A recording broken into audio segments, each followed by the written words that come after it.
what you did was wrong. How you did was wrong. Everything you did was wrong. And how you gonna repent for that?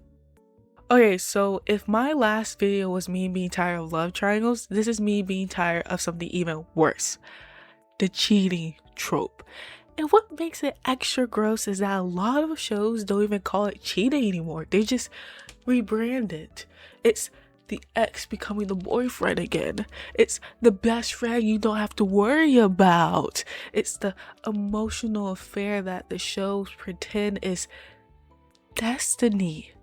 And I'm sorry, but we really need to talk about how normalized this has become. Let's get into it.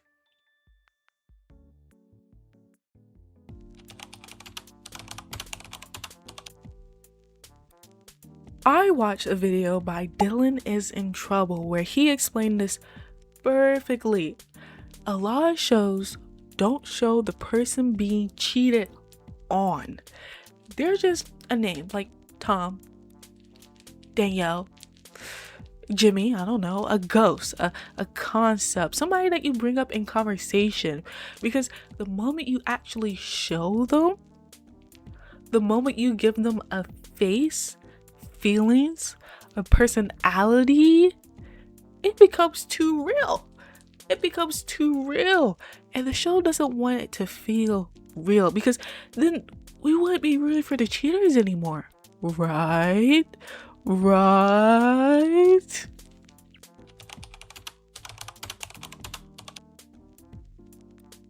And yes, I'm talking about The Summer I Turned Pretty. Specifically, Steven and Taylor. They kind of slide past the fact that, yeah, they're cheaters. They're cheaters, okay? But because the people they're cheating on are barely on screen, the story frame it's like, oh, it's messy. Oh, it's complicated. Oh, it's romantic. No, it's just cheating, hun. It's just cheating. And I don't think we should be rooting for characters who hurt other people and then face zero consequences while everyone else treats it like it's no big deal. And then you got the whole Belly and Jeremiah situation where the fandom argues about timelines and technicalities, where they broke it up before a combo or not. But honestly, that debate kind of distracts from the bigger point. The show keeps playing games with loyalty and commitment and calling it romance. What?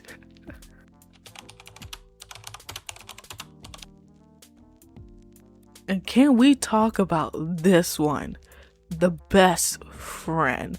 The one they tell you not to worry about. The one who's always emotionally way too close.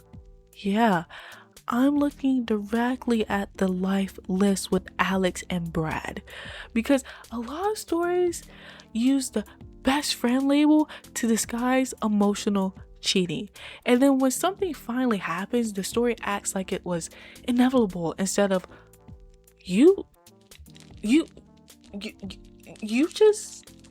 just betrayed your girlfriend. What's going on here? What's going on here?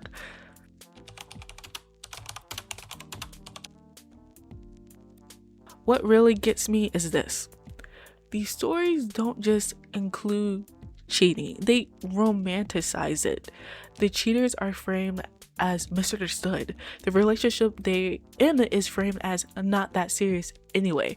And the person getting hurt basically treated like collateral damage. And I don't think that's a good message at all. Excuse me here. I don't think we should be telling our kids to do this and it'd be fine. Because don't. How would you feel if your kid comes to you and be like, hey mom, hey dad, whatever, whoever you're watching this right now, I cheated on somebody. How would you really react?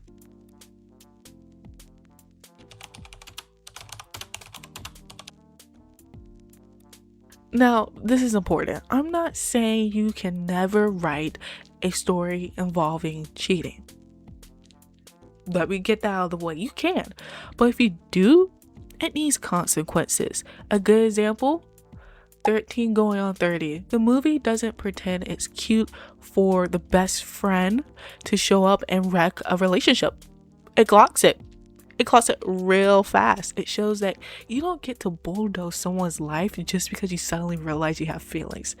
Some other examples where cheating or emotional betrayal actually has weight and consequences. Jane the Virgin, messy relationship, but the show never pretends actions don't hurt people. Bridget Jones' Diary, the other woman situation is clearly shown as wrong, not romantic, crazy, stupid love. Cheating is treated as something that generally breaks a family and takes real work to even attempt to fix it. The difference? The story doesn't reward the behavior. It interrogates it. It shows them like what you did was wrong, how you did was wrong, everything you did was wrong. And how you gonna repent for that?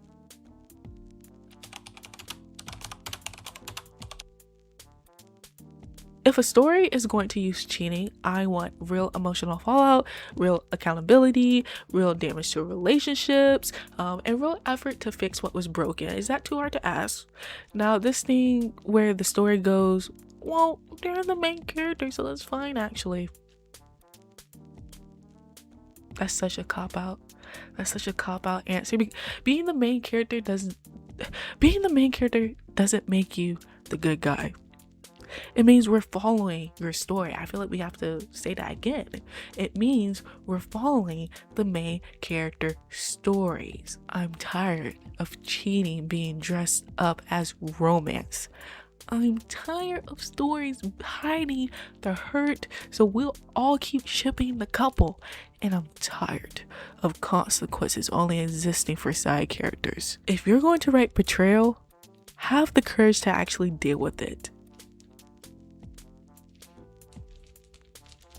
Tell me in the comments what story or show or movie that made you angry how it handled cheating, and what's one that you think actually did it right.